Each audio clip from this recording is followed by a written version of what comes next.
Mına 18'in marşrutkası men marşrutka avtobusuna kirgizbey koydu. Kiyimin kireken deydi mına. Seni kirgizbey. Mına kirgizbey koydu mına. Kaysı kiyimin koydu mına hem. Niye kireken ne? Ben de aytdım berdi. El turatı dönüle java. Niye kireken ne? Mına uşun adamlarını işteybiz. Özün sasık, özün ara söylüyorsun he. Ben seni Kim sasık? Kim sasık? Nerede? Hece oturat. Kim sasık ana ne? Kim sasık? Sen sas okmaysın telefonu. Hayırım sasık odur. Telefonun var mı? Mına uşuk olsun 18 11'in tartam. Görüyorsun mına avtobusuna kirgizbey mına key. Mına key. 78-80 yaşında dalba yaptık mı? Turağı biz yıkanmışsın o dedi. El işin sesi vermeyecek, kim için sesi verir? Sen gelme, gökten şükür et ya. Niye lan? Göçüden Türk bilgen yok mu lan? Ne? İşte pilatam, yeni diyeyim. Hayırlı diyeyim ne? Buradaki polet işte, dedi. Elger, engekmen işte.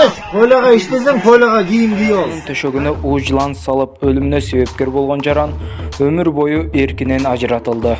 Бул тууралуу BBC News жазып чыкты. Маалыматта окуя Индияда ушул жылдын май айында катталган. Анда Сурат Кумар аттуу жаран өзүнүн 25 жаштагы аялынан кутулууну көздөп, аны тымызын өлтүрүүгө аракет кылган. Аялы жаткан үйгө уу жыланды киргизип ийип, бирок аял уу жыландан качып кутулган. Кийинки жолу аял уктагандан кийин уу жыланды анын койнуна салып ийген. Катуу уйкуда жаткан бойдон аял жыландын уусунан каза тапкан.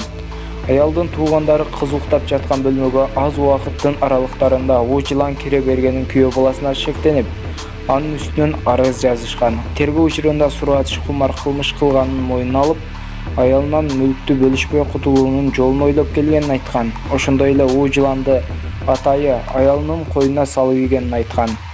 Сот жаранды өмүр бою эркинен ажыратканы менен мамлекеттин казынасына 500 000 рупий айып пул төлөөгө мажбур кылган. Ошондой эле сотто мындай жол менен адам өлтүрүүнү сейрек кездешүүчүнүн да сейрек кездешкен адам өлтүрүү деп аташкан.